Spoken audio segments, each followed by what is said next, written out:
sounds I'm breathing in. Hold tight, chemicals collide. Hold tight, hold tight, hold tight. Dripping lights paint the skies, all because of you. Dripping lights paint the skies, only you can make me so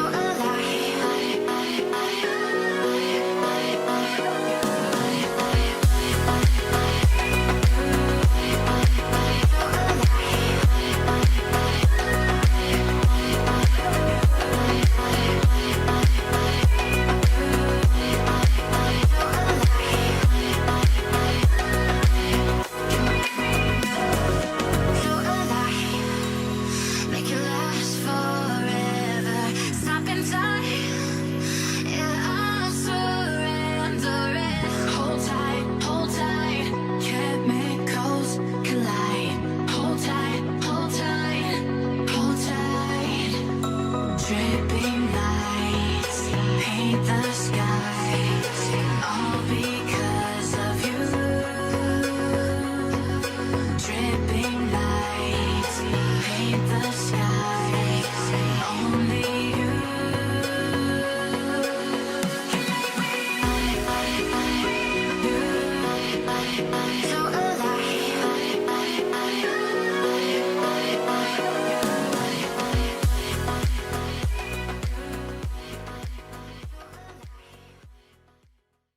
But none for you.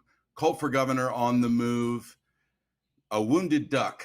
The final numbers are in, and we're going to debrief the results tonight. Plus, we're going to do a Q&A session. I am Christopher Gergen. Welcome to Loren Live VMG. I am here with your Republican challenger to Jay Inslee in the general election, Mr. Loren Culp. Loren, how are you tonight? I'm doing great, Chris. It's good to be back on live VMG on a Wednesday night, and Absolutely. I look forward to many more of them. Yeah, it's fantastic. It's great to be back in studio, back to our normal routine. We've got a great show for everybody tonight, and I've been excited about getting on the show to talk about some of these things. Before we start tonight, Loren, what I'd like to do is announce this week's swag winner, so I don't forget, and then end up with Lisa Allen upset with me. And so tonight, ladies and gentlemen, the swag winner for tonight is Mr. Jim Robertson. So Jim Robertson, please reach out to the campaign, or we'll reach out to you, one of the two, so you can get your swag bundle. And if out there you're watching in the audience and you'd like to get involved with that, all you do is get onto the page, like it, share it, get involved, make sure that you are interacting, and we'll go ahead and get you hooked up. We try to do a swag winner every week. So congratulations, Mr. Jim Robertson. So Loren, $40 million for them, but none for you, none for me, none for anybody, any of our viewers. What is this all about? Well, this is about failed leadership. This is about a governor who thinks he is the governor for people from foreign countries, right? First, we had hundreds of thousands of dollars taken from our employment security, given to foreigners. And by the way, there's FBI is getting involved in that. It appears to be an inside job.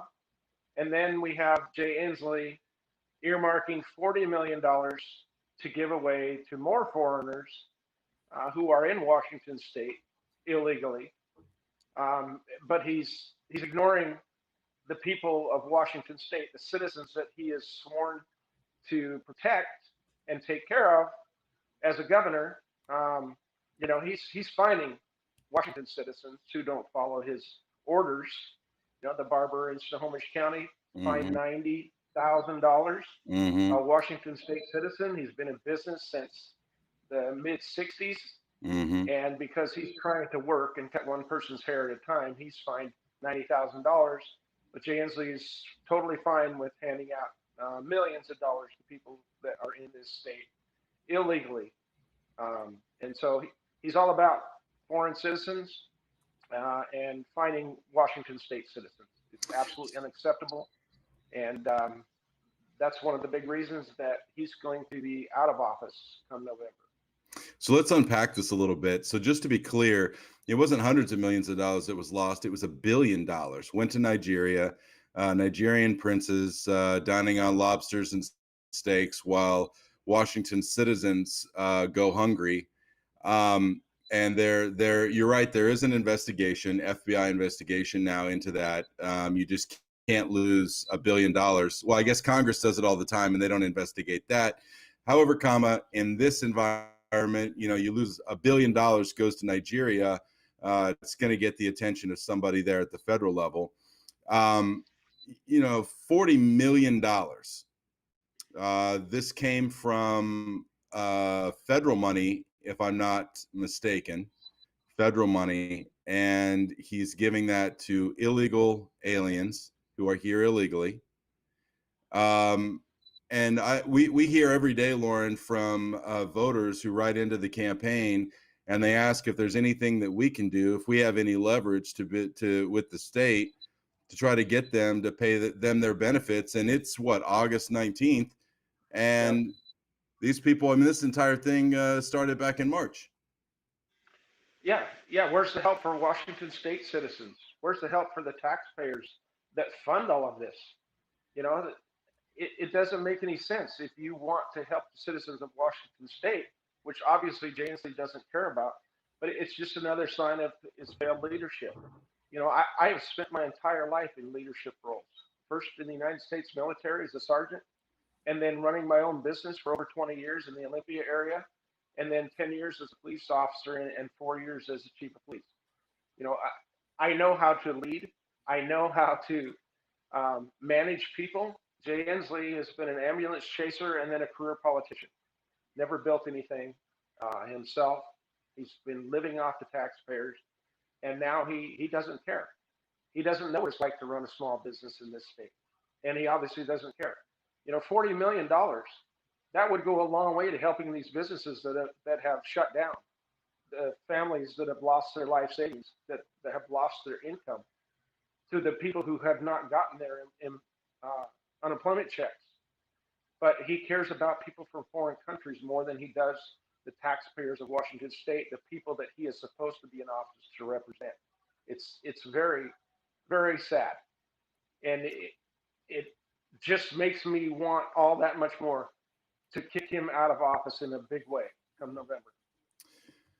And it seems political. It really does. There's this is another example of a failed governor who has made a career of picking winners and losers.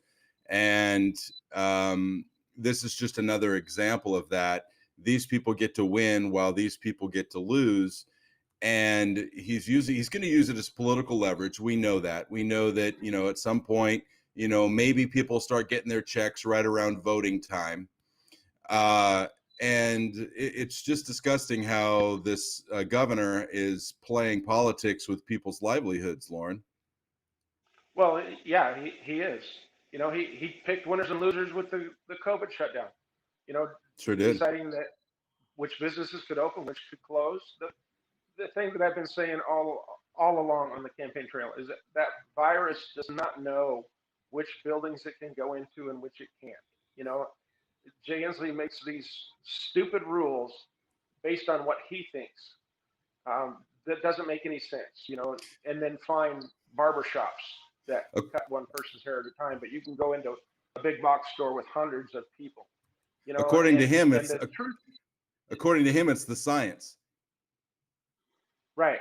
Yeah, everything's based on science. Well, we know now that over 60% of the deaths came through nursing homes. Yeah. Where was the protection for them? Right. That was the first reported cases was from a nursing home, and we find out now that over 60% of the deaths were from nursing homes in this state. Where's the protection for those people? But he's got his departments out running around, finding a barbershop and cutting one person's hair at a time.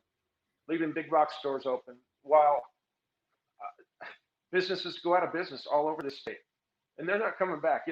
That's people's livelihood. That's people's income, and he Life doesn't savings. care. Yeah. Yeah, they're life savings. He doesn't care about the hardworking citizens of Washington State. He, they're allowing, it's basically like they opened up the safe and turned off the security cameras and allowed foreigners to take money out of employment security. And now he wants to turn right around and not help Washington citizens, but turn over $40 million that the federal government is giving Washington State, turn it over to more foreigners. It's like, who's he governor of? Is he a governor of Washington State, or is he governor of foreign people? So let me ask you a question. So Governor Culp is in Olympia, and he's sitting in the governor's office, and he gets a phone call that says that the unemployment agency has been robbed. They don't know how much. They know it probably amounts right now to in the tens of millions, maybe hundreds of millions. What does a Governor Culp do to the director of unemployment, of the unemployment agency? That's the funny thing. The person in charge of that agency is still there working. That cannot happen. The blunder started when they lifted the restrictions on people applying for unemployment, right? Mm-hmm. I've been an employer. I've been an employee. I've been on both sides of the unemployment. And so they had safeguards in place. They've had safeguards in place forever. And an employee applies for unemployment, and then the unemployment security department checks to make sure that they have been employed in Washington State. They send a notice to the employer who verifies that, yes, this person worked there, and yes, they are unemployed now. And then they approve the benefits. They took down all the safeguards, and it looks like even more. This was an inside job from all indications. And because of it, the taxpayers, Jay Inslee is going to turn right around and say, well, we need to raise taxes to take care of this, while the person in charge of that department is still there, still getting a check. And Jay Inslee is still getting a check. It's incompetence. It's a lack of leadership. So after the election in November and you win, you get sworn in January, you're going to have one heck of a mess on your hands. What are some next steps that you're going to take just regarding this issue? Let's just take this one issue. I mean, we've got a lot of shows to do, right? So we can discuss solutions for all the different problems, but just this one problem here, how do we correct this? How do we fix it? You put people in charge of the departments. That's going to happen, first thing. I'm going to have people already vetted. As soon as we win the election in November, I'm going to go to work on the people that I'm going to appoint to the department heads. And they're going to have the same mindset that I do about government, that it is there to serve the citizens of Washington State, right? That's the main reason that we have a government, is to take care of, serve the citizens, right? It says in Article 1, Section 1 that the power is inherent in the people and government is there to protect citizens' rights. And so I'm going to put department heads in place that have that same mindset that I do, that government is a servant of the citizens, not our master. And this FBI investigation, if it's not over, we are going to fully participate in that and get it done, find out what exactly happened, who's responsible, and that department head is going to be replaced, obviously, day one. One of the frustrations with a lot of voters at the federal level, Loren, and you and I have talked about this privately in our conversations, is that there doesn't seem at the federal level to be a lot of accountability for the things that people do, right? Mrs. Clinton loses 33,000 emails. They're on an unsecured server that with classified information. If you or I had done anything even remotely similar to that, we would not only be in jail for the rest of this lifetime, but if reincarnation is true, then we would probably be in jail for the next 4 or 5 lifetimes. And it just doesn't seem like there's a lot of accountability. Are you going to be an accountability governor who will hold these people accountable for squandering money, dirty dealing, and just the incompetence, that the gross negligence that really crosses the criminal line? Well, yeah, it happens all the time in all levels of government. You know, corruption is rampant in government, has been for decades. We see the finger pointing, you know, at our president for saying, you know, with the Russia collusion. And come to Yeah. find out, the truth is coming out now. There wasn't any, and it was the Democrats' operatives, including Clinton, that was working with some false information to get President Trump out of office. So Sure. yeah, I'm going to deal with any kind of corruption that we come across in the state government. I believe in law and order. I believe in accountability, and it will end when I'm governor. People will be held accountable. And I think that that's really key, because there has to be accountability if you're going to have a government that actually works for the people. There can't be this criminal mindset that people can use the taxpayer dollars as, you know, special interest piggy bank. They can just reach in there anytime they feel. And they do it with impunity. They do it. They don't even believe that they're going to be, you know, there's no consequences. I think you holding people accountable for that, for their actions, is going to go a long way towards cleaning up what is going on, and maybe put the fear of God in some people, that maybe they should stop doing the things that they're doing. Exactly. Yeah. I mean, there's a clear choice. You know, come November, there is definitely a clear choice. If people like what's going on in Washington State, if they like all of this money, all of this taxpayer money going to people from foreign countries, if they like the riots going on in Seattle, if they like the drug abuse, dirty needles, tent cities, if they like all of that stuff, if they like our forest lands not being managed properly and catastrophic wildfires, if they like not having salmon for our fishing industry and for our enjoyment of Washington State citizens, if they like being locked down, if they like being told that they're going to wear a mask until Jay Inslee says there's a vaccine, then if they like all of that stuff, then vote for Jay Inslee. But if you want that fixed, then it's clear that I'm the person that is going to see that that gets done. You know, I care about this state. I grew up in this state. I raised my kids in this state, and I want to see it the way that it was when I was growing up and when my kids were growing up.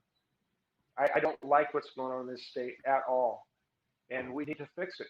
And it just takes someone that has a backbone to stand up against all of this corruption, all of this crime, and I will do that.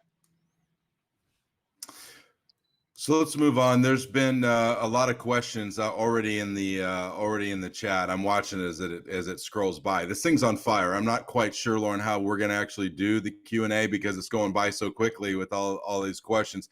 There's been several questions about where, you know, are we coming to the east side, where are we going, and so forth. So let's chat a little bit about that. Let's talk about upcoming events coming up. Yeah. So this weekend, we're going to be in Snohomish County, up in Arlington. Excellent. And so we're going to be in Arlington for 2 nights, Friday, Saturday. You're going to be speaking both nights. It's going to be an amazing event. If you guys have been to our events prior to the big win, these events are going to be bigger than the events that we were doing prior to. I'm not going to say it's going to be as big as you know, the celebration rally. But they're going to be big, really big. We've got a fantastic setup, music, food, the whole 9 yards, and plenty of space. If you choose to social distance, then you can do that. And if you want to wear a mask, then we encourage you to do that as well. If you don't want to wear one, then we encourage you to do that as well. Whatever you want to do to make yourself feel safe, then bring a lawn chair, bring a blanket. You never know how late this might go. Absolutely. Bring your dog. We get a lot of people that bring their dogs. At one event, we had people bring their goats.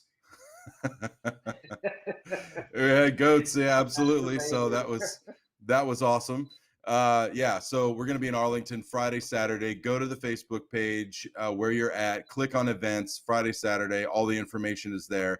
Sunday, you know, we went up to Burlington, or not Burlington, but Bellingham. Yeah. About, I want to say, a month and a half ago. We had like 850 people at that event. We're going back to the same place, and we're going to do it all again. If anybody, yeah, and there's a video on our YouTube channel, Culp for Governor on YouTube. If you guys haven't liked that page or followed that page, please do. We have videos on there, and the video, there's music added to it. It's we were made for this video. Yeah. And at the end of that, it shows that rally that we had up in Snohomish County. Yeah. Or in Bellingham. Bellingham, yeah. That was absolutely welcome. Awesome. Yep. Yeah, fantastic. It was a great event. We're looking to have 3 fantastic events this weekend. Next weekend, we're doing more events. We're going to get down to King County next weekend, and we're gonna crush it. It's going to be fantastic. So King County, we got you guys coming. We're going to be out down in Clark County coming up. We're going to do some events out on the east side, Spokane Valley area. We're coming out to see you. We're also going to go back down to the Tri-Cities, head out to Yakima. So we're going to hit the whole state. Nobody's going to feel left out. We want to spread the love around.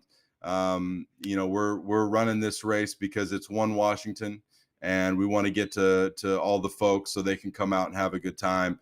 You know, Loren, I mean, a small rally for us was 500-600 people.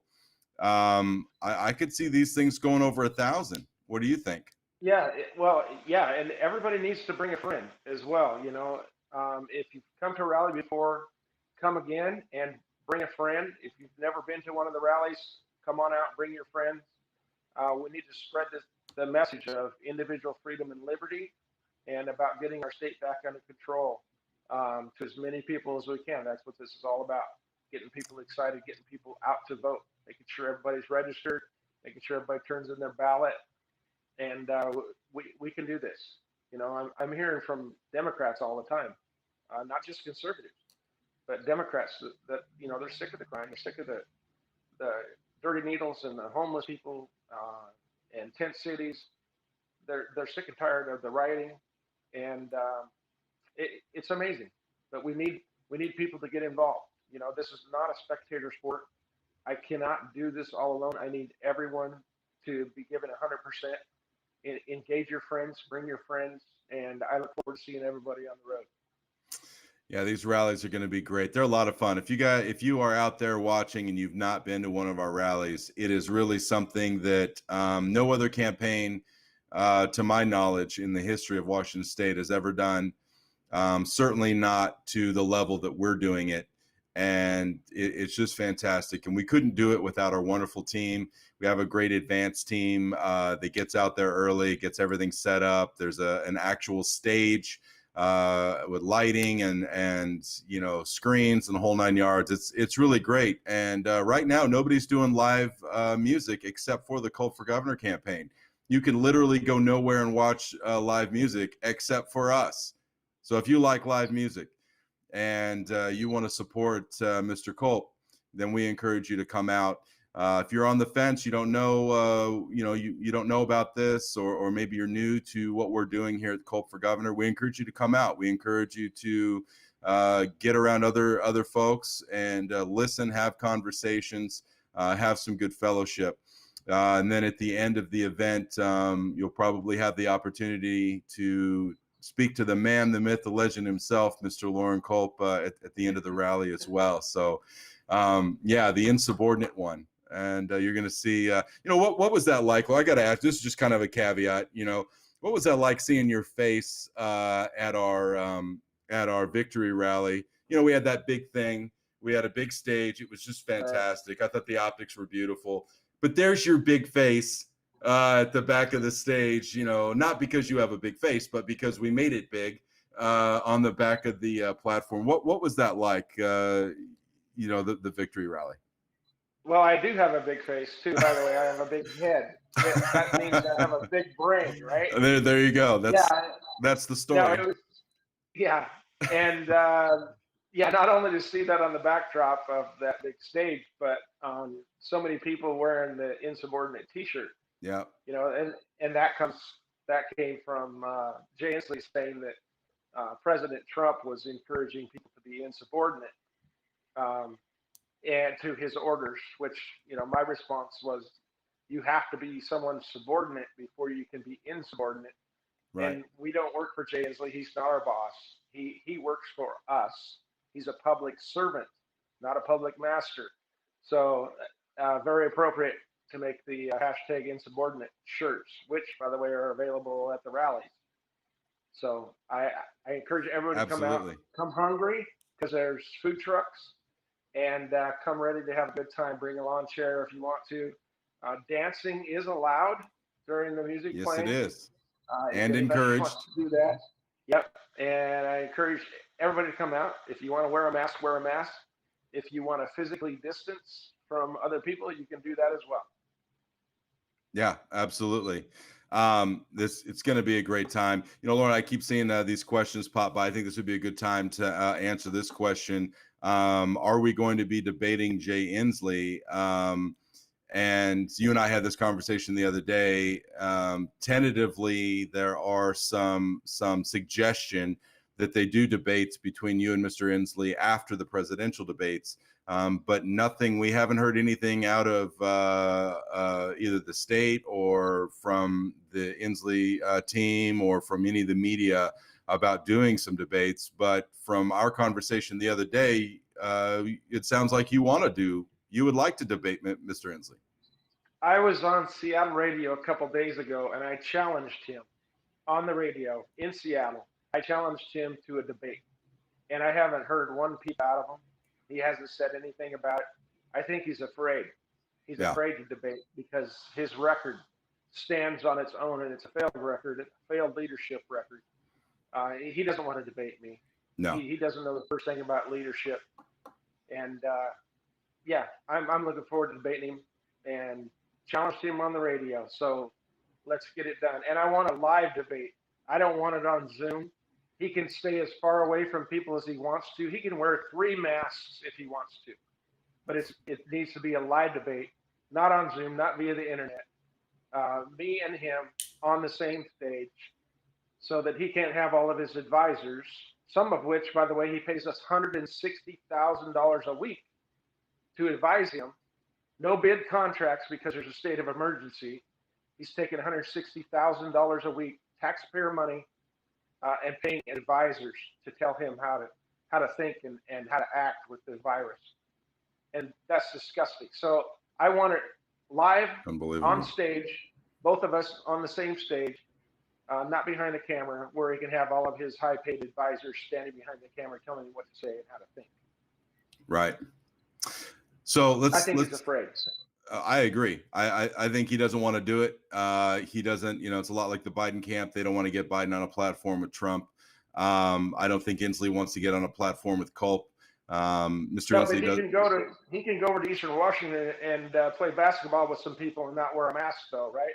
Right. He can be on live TV and during an interview have a mask on and then take it off as soon as he's done. And when somebody questions him about it, he can say, well, I'm exercising my First Amendment right by taking his mask off. Right. But keep Washington citizens locked down and fine them. Yeah, it makes perfect sense. Let's have a debate, Jay. I know your people are watching this right now. Don't be afraid. Come on out of the basement. Well, I definitely will get my popcorn ready when or if or when that happens. So let's talk a little bit about those numbers and how we got to this place. In the gubernatorial race, we did really well, and Mr. Inslee did not do very well. You wouldn't know it from the way the media is trying to spin it, but we're going to go over some of these numbers, and we're also going to discuss where we are in the lieutenant governor situation, and just get everybody updated on, as of right now, this is where the campaign stands. So we did really good, Loren. I mean, you have one heck of a team here, and out of 39 counties, Loren Culp won 12 of those 39 against 35 competitors, and you beat Jay Inslee in 12 counties. And that would have been 14 counties, but we came up 51 votes short in two different counties, but it would have been 14. So Jay Inslee only won 25 out of 39 counties.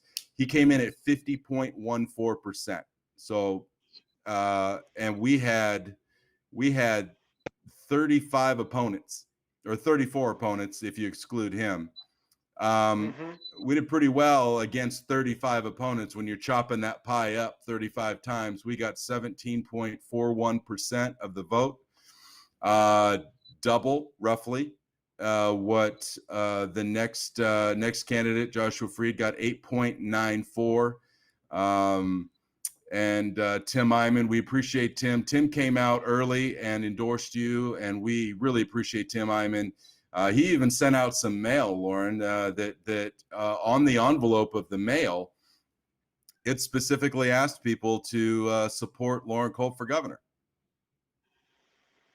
That's awesome. Yeah. Yeah, Tim and I had a good relationship all through the campaign. You know, we'd see each other at events. All of the people that were running for governor and Republican ticket are good people. You know, and it's just awesome to see the support of all of the voters coming together and working to get Jay Inslee out of office. Yeah. So Tim came in a little short. He came in 6.41%.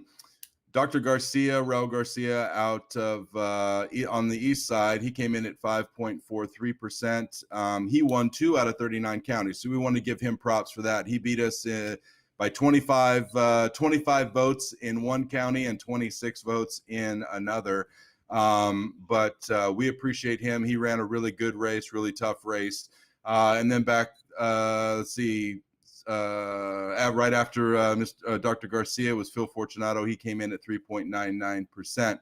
And then after that is just pretty much everybody else. And I think everybody else was at 1% or less. So here we are. And it's a little bit surreal, a little bit unbelievable for some folks. And this is why we worked so hard for a year to get to this place. So it's so congratulations, Mr. Culp, the insubordinate one, for just a really great race and getting it done. Yeah, I give all the credit to our supporters, people that are out putting up signs, talking to people, wearing Culp for Governor hats, you know, and shirts, starting conversations with strangers, because people, you know, usually come up and make a comment about the hat or the shirt. That happens a lot. I hear from a lot of people, but this really shows, you know, how important it is to vote, and how close some of these counties were, right? If just another handful of people would have gotten out and vote, things can be a lot different, you know, and we need to make sure that everyone is registered.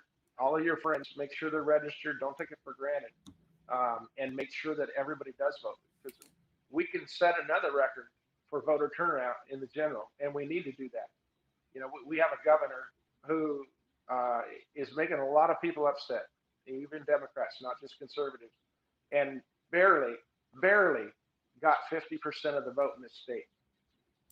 We can absolutely do this, and we need to do this in order to restore citizens' rights. And and we will do it. We are going to do it, and my team has been hard at work doing the kind of the backroom type stuff where we're looking at data, and we sit in little dark rooms all night and we study the data, and we go through everything, looking for our opportunities and continue to work our strategy. And Loren, this race is really winnable, and we're going to work like hell to make sure that we do win. And I look forward to handing you a victory along with the people of Washington State on November 3rd. We're really looking forward to that. Yep, it will be a huge victory for we the people, you know, because that that's the whole reason I'm running is because I was asked to run by the citizens of the state. I've got 2 grown sons and 7 grandkids that live here in this state. I've got a lot of personal reasons invested in that. 9 of them right there. 2 grown sons and 7 grandkids. So I was asked by citizens to run. I wasn't the establishment pick. I was asked by citizens and picked by citizens. So they're the ones that pushed us over the line in the primary, and it's very encouraging to see how many people are actually active, and motivated to get this state turned around and get it back off our backs, out of our pocketbook, and just let us live our lives, let us run our businesses, let us raise our families, let us get our kids back in school. And that's what's going to happen after we get rid of Jay Inslee. Not only Loren, in going through the data, right after we were declared the victor, we reached out to Caleb Heimlich of the Washington State Republican Party, and I want to give him a lot of credit. He's been really fantastic from our very first conversation after the victory all the way up until today. I mean, he's just been really great. His team, Anton Gross, the political director for Washington State Republican Party, has been working with us, doing some training of our folks. They have been fantastic, and they have really offered and provided a lot of assistance, and everything that we have asked for up to this point, they've provided and been really, really just been really great to work with. And so I want to thank the Washington State Republican Party, all of the executive board, and all of the folks that make the party what it is. So we want to say thank you very much on behalf of my staff and Mr. Culp. You guys have been fantastic, and we look forward to continuing that great relationship and also helping the down ballot candidates, Loren. I think that we can actually flip the state red in certain seats, and we're going to work with the party to help down ballot candidates. And because God knows we need to get rid of Bob Ferguson. Yes. Absolutely. Yes, we do. Somebody that sued the federal government like 60 some times and just did again. It's ridiculous. It needs to take care of the citizens of Washington State and their concerns, right? Not worry about what's going on, these minuscule lawsuits that he's got about minuscule things. It's ridiculous. Right. He's just like a gnat that just won't go away. And his job is to take care of the citizens of Washington State. And not worry about every little teeny thing because of political reasons. Well, we need to get behind Mr. Larkin, who is Matt Larkin, who is running against Bob Ferguson, and I've been in talks with his people this week, and he's on board. He supports Loren Culp for governor, and we definitely support him. And we're looking forward to working with the top of the ballot. So let's talk a little bit about where we are with Lieutenant Governor's race right now, ladies and gentlemen. If you're not aware, there were 2 Democrats who won out in the primary, and so they will face each other. And so there's been a question as to who is going to take that seat, maybe run a write-in campaign. I know that there's been talk about Mr. Freed running in that race, and he's certainly made that apparent. The party has not necessarily endorsed him in that race just yet. They're still looking and weighing in their options. So they're going to be making a decision pretty quickly. But we've said from the beginning we're going to support the party, and we want to help whoever is going to be the best candidate for a write-in campaign, because write-in campaigns, Loren, are notoriously difficult. Because it's not just checking a box. It is actually writing a full name, remembering the name, remembering to do it, and so forth. So we trust in them. We believe that they're going to make the best choice. There are a couple of candidates that have put their names in the hat, and one in particular who is extremely serious. So I'm not going to say any more about that. Let the cat out of the bag. I don't want to get out ahead of anybody, but I just want to say that we are still waiting And I believe that very soon we're going to have a resolution to that. But the Culp for Governor campaign has not in any way endorsed anybody just yet. And so that's just where the situation sits. But regardless of who the lieutenant governor candidate is going to be for the Republican Party, we are focused on Culp for Governor, and we're focused on the governor's race. And we haven't missed a beat, and we're not going to miss a beat. And we appreciate all the endorsements from the other candidates, those who have actually endorsed us. And we will continue to move forward and continue to employ their help and to reach out to conservatives, to right-breaking independents, to swing voters, and even some left-breaking independents and some Democrats that support us. So that's where absolutely. Yeah. Can you still hear me, Chris? Because I just lost audio in one of my earpieces. Yeah, I can still hear you, but there was a buzz there a little bit earlier. So, yeah. So let's get into the Q&A session. Q&A session. So, ladies and gentlemen, if you will start to put your question. I know you guys have already been blowing up the feed with questions. Let's see here. So start putting in. Where do you get that pin that Loren has? So you have a pin on your jacket. I do. Yes. So somebody asked, where can I get one of those pins? I don't even know what the pin is. So. Well, I would have to take it off because I can't read it right here where it's in front of me. But it is, geez, put me on the spot there. I can't remember the name of the organization. It's something to do with police officers. I understand. In Washington State. So you have to be in. Later. So you have to be in the club in order to get one. Most likely, yes. Yeah. It was given to me at one of the rallies. Got it. Okay, so we had a question about the web store. The web store. So I have to full disclosure. I already confessed this to Loren. So I broke the I broke the store. I was trying to fix it, trying to take some burden off of some of our folks, and I broke it. And so so I paid to fix it. So it is being fixed. In fact, I just got a text message about an hour and a half ago from my web guy, and he has it mostly fixed. So he is awesome. So it should be fixed and up and ready to go, maybe tomorrow, but definitely by Friday. So we will have that up. Are there going to be Culp for Governor coffee mugs on there? I get asked that a lot. Absolutely there are. And I'm working real hard to get the insubordinate shirts on there as well. So those were special edition. And oh, look at you. This is Mr. Culp doing his best Vanna White impression. White. Yes. There we go, right there. These are awesome coffee mugs. I've got Freedom Juice in mine. There you go. You can fill it with your favorite beverage. All right, so let's get to it. What are you going to do about the Seattle Council? You know, they're a little bit out of control. We've got to get King County taken care of. Is there anything the governor can do about that? About the council itself or the lawlessness that they're allowing? So probably a little bit of both, I think, is maybe what they're trying to get at. Right. Well, the people of the Seattle area voted these people in, and so they are the city government for Seattle. The lawlessness that's going on, though, will not be allowed when I'm governor. You know, law and order is the role of government, right? To take care of crime.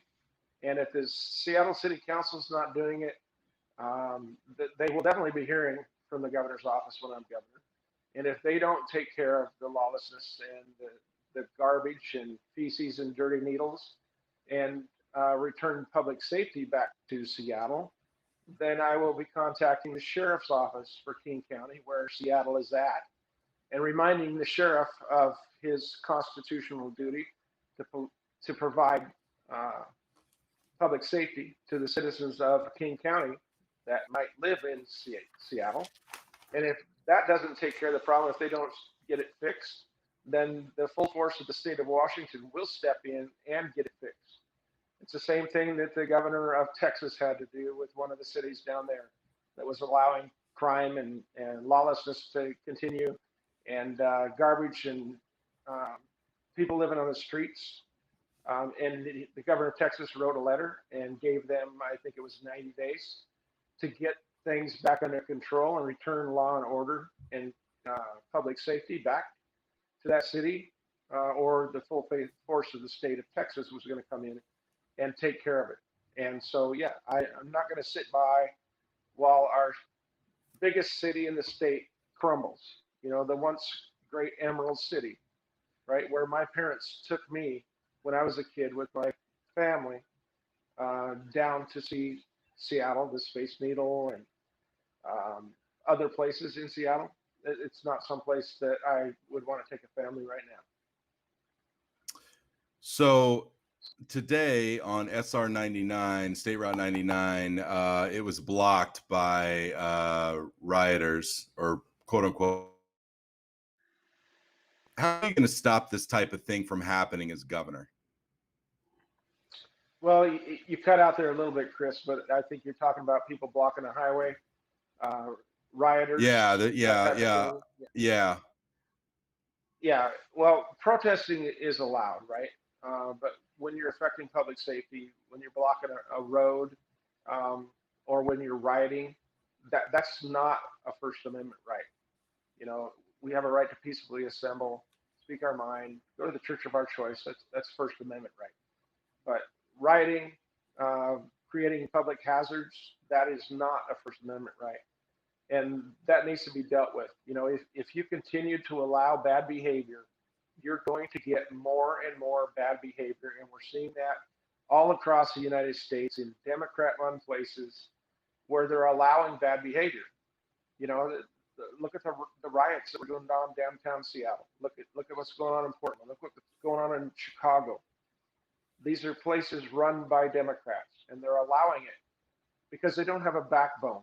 You know, they think that they're going to appease a small group of people that are screaming and hollering really loud, but they're not. You know, and you have Seattle that was headed by a chief of police who is black, but they're screaming and hollering, they're looting and rioting, saying that all the police are racist. Nothing could be further from the truth. Law and order will be restored to our communities all across this state when I'm governor. Capital punishment, we've talked about it numerous times, but we've got some first-time viewers here, and they've never heard you discuss the subject of capital punishment. Are you for capital punishment or against capital punishment? Well, let me tell you, I am for that. Let me tell you why. There are people on death row in our prison system in this state that are in there for killing other people. And if there's not the death penalty, then what's the deterrent from them committing crimes while they are in prison? You know, take for example the young lady that was a corrections officer in Monroe. She was murdered in the prison while she was working by a person that is in there that had no chance of being put to death. So what's the deterrent from that happening, right? That young lady was working as a corrections officer. She was doing her job. She was strangled to death by an inmate who had already killed other people. But our state government has taken the death penalty off the table. So that person got away with murder of that young lady, that young corrections officer, with no punishment whatsoever. So I firmly believe in the death penalty. So state income taxes, Mr. Inslee has laid out some of his priorities. State income tax is one of them. Also, creating a green economy is another of Mr. Inslee's priorities. I know your priorities are different. We've got some questions as to what are a few of your top priorities once that you get elected? Well, we have a government that has almost doubled its spending since Jay Inslee took office, right? It's gone from about $30 billion a year to about $60 billion a year under Jay Inslee's watch. And that is because he and the people that he appoints have a mindset that government has all the answers. All we have to do is get more money from the citizens and from our businesses, and government can fix everything. right? And let's build up this government. That's not the answer. The answer is to get government back within its means, back within the constitutional guidelines. That's what the Constitution is. The Constitution is the rule book for our government. That tells the government what it can and can't do. It doesn't tell us what we can and can't do. The Constitution is restrictions on our government. And when we get the government back within the confines of that rule book, the Constitution, then we have a government that protects everyone equally, all across the political spectrum, whether the person is a Democrat, independent, or a conservative. The rule of law protects everyone equally. It doesn't matter your color, it doesn't matter your sex or your orientation or your income or your education or how old you are or how young you are. Everyone is protected equally under the law. And that's the problem that we have right now, is Jay Inslee is not acting within the confines of the Constitution. You know, when it says in Article 1, Section 1 of the Washington State Constitution that the power is inherent in the people and government is there to protect citizens' rights, right? That's not what Jay Inslee's doing. Jay Inslee's dictating to us who's going to work, who's not, who's going to go broke, who's going to continue to work. That's not how you govern a free state. And then you look at Article 1, Section 7 of the Washington State Constitution, that no citizen shall be disturbed in their private affairs. That means what it says, right? And every public servant, including Jay Inslee, has taken an oath of office to uphold and defend the Constitution of the state of Washington, as well as the federal Constitution. He's not doing that. So when we get that government back within the confines of the Constitution, you have someone in the governor's office who's going to appoint people to the department heads who have that same mentality that government is there to serve the citizens, not the other way around, and that we need to abide by our oath of office. Then you're going to see that money that's taken from the citizens and from our businesses is going to shrink, not continue to grow like it has doubled over Jay Inslee's 2 terms. You know, there has been a tremendous, our economy is just destroyed because of this entire handling of COVID. What are you going to do to bring back small businesses and the Washington economy? I'm going to get government unentangled from our businesses and our daily lives, right? 35 years we've had Democrat control in this state, and here we are right now in 2020, seeing the end result of 8 years of Jay Inslee. You know, that there are so many regulations that it's not even funny. And those are regulations that are put in place that aren't passed by the legislature, our representatives, right? They're put in place by administrators in every department. It's called the WAC, W-A-C, the Washington Administrative Code. And they're put in place, the restrictions on businesses.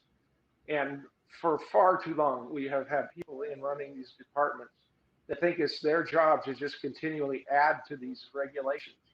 And so we have regulation after regulation just piling on. And I know, as a small business owner for over 20 years, you know, I know that it's difficult to have a business in this state. This is not a business-friendly state. It's not a family-friendly state. All you have to do is look at the sex ed bill that Jay Inslee signed into law. But we need to reduce regulations. We need to reduce the spending in this state. We have to reduce the amount of money that's taken out of our businesses and our families and the hardworking people in order to fund this big bloated government. We have to reduce that. There's no other answer. It just has to be done. So gas taxes, our prices here in Washington State are high. And the bottom line is it's not necessarily the cost of goods that makes it high, it's the taxes. Anything that we can do about the gas taxes? I mean, I know the legislature kind of handles that, but would you support reducing gas taxes? Yeah, every tax in this state is high. You know, just look at the B&O tax. We need to reduce all of the taxes, and absolutely I am for that. We need to reduce the spending, which will allow us to reduce taxes, including gas tax, property tax, B&O tax, all of them. Question about the mental health facilities in Washington State. Are you going to reopen the state mental health facilities? You know, was it Western State Hospital, I think is the name of it, is just a train wreck. I know we've talked a lot about that on this show. Yeah. Yeah, under Jay Inslee's leadership, after being warned by the federal government multiple times about the certification of Western State Hospital, Jay Inslee ignored that and lost the certification. Along with that went millions of dollars in federal aid for mental health. And I know, as a police officer working on the street, and any police officer can tell you this across the state, that first responders, we go to somewhere, a call comes in, someone has tried to kill themselves, and we take them to a hospital, and they meet with the first level mental health counselor, talks to them, and then determines, yes, this person just tried to kill themselves, they need help. So they get on the phone and they start making phone calls all across the state looking for a facility that has a bed for this person so that they can get the help that they need. And 9 times out of 10, there is not one available, and that person is just turned back out on the street. It's very sad. It's very sad. It's heartbreaking. I've had children call 911 because their mom tried to kill herself, and to have her just with no place to go and just turned back out on the street, it's heartbreaking. And Jay Inslee's ignored that. There was a $34 million budget, money set aside to fix Western State Hospital. And the last report that I read, about 24 million of that had been spent. Only about 8 million of it went to the contractor actually doing the upgrades, because the facility wasn't safe for the people there. It wasn't safe for the people working there. About 8 million of it went to the contractor, and the rest of that 24 million was spent on administrative costs. That's just a lack of leadership. That's a lack of responsibility from Jay Inslee. And that needs to be fixed. People with mental health problems, people that try to take their life, they have to have some place to go to get the help that they need. You want to refund the police or defund the police? And, is there anything that you can do as governor to, if you want to refund the police, is there anything that you can do as governor to help make that happen? And if you want to defund the police, is there anything as governor that you can help to make that happen? We needed to defend the police, not defund the police. Okay. Whenever somebody calls 911, if we cut down on our police forces, which is happening in Seattle right now, then that's going to delay people getting the help that they need. When they have an emergency, when they dial 911, they need a police officer. It's going to delay that. And this notion that police are a bunch of racist killers is a bunch of garbage. It's absolutely not true. Remember, George Floyd, the police officers that were responsible for his death, they were arrested by good police officers and put in jail, right? The left's narrative that the police are a bunch of racist killers is garbage. It's not based in fact. And in fact, people that want to look into this a little bit more, I would highly recommend Sheriff David Clark's book, Cop Under Fire. That he illustrates very, very good about the left's narrative and how false it is. And Sheriff David Clark, for those of you that don't know, is a black sheriff from Milwaukee, retired. Who endorsed you? Absolutely, he did. Yes. Yep. So, marijuana is legal in Washington State. The cannabis industry is big here. There's a lot of, I know a lot of very good people that are involved in the cannabis industry as a whole. Are you going to actively chase down the cannabis industry and try to shut it down once you become governor? Absolutely not. Okay. Absolutely not. There's a lot of people that rely on that for medical reasons. And as a police officer, I have never had to fight someone who was high on marijuana. I have had to fight people that were high on methamphetamine or heroin, but not someone that had smoked marijuana. So no, it's legal in this state, and I have no plans to change that at all. How do you feel about opening up I this? personally smoke marijuana. I don't recommend anybody start. If Right. they don't, smoking is not good for you no matter what. But no, I have no plans to do anything about that. How do you feel about opening up schools? If Culp was governor right now, would we be going to school in August or September, whenever you guys start? Yeah, and for some reason, it might be my earphones. I think I'm losing battery power, but the audio is starting to go out. Hopefully you can still hear me. Yeah. But I heard, what's going to happen with schools. And Yeah. if there are any restrictions on when I become governor that Jay Inslee leaves on, they're going to be lifted immediately with an executive order. We need to get our kids back to school. 61% of the deaths from COVID have come from the elderly in elderly care facilities, right? We have and if you look at it overall, there's about 0.2% chance of dying from COVID. So it needs to be open. It needs to allow parents to have a choice whether they want to send their kids to school or not, whether they want them to wear a mask when they go. But these restrictions have turned completely political with Jay Inslee, and we need to do away with them. We need to return freedom and liberty back to the citizens of Washington State and let them make the decision. A business owner, a school district, they can make the decision just as well as a big box store, on whether they want to require masks or not. Your headphones are about to die at just the right time. We're right at 7:30. So any parting words for the folks tonight? Yeah, they are dying. I can barely hear you. Yes. Everybody, please go to our Facebook page, Culp for Governor, our YouTube channel, and like and share all the content. We're breaking down videos on the YouTube channel based on specific content, specific policies, and they're being titled for that. So check that all out. Share everything. Share this. And I hope to see you guys at a live event very soon. Thank you for all the support. And thank you all for watching tonight. On behalf of Loren Culp and the entire Loren Culp for Governor campaign, I am Christopher Gergen. Thank you very much for joining us tonight. Good night. Good night.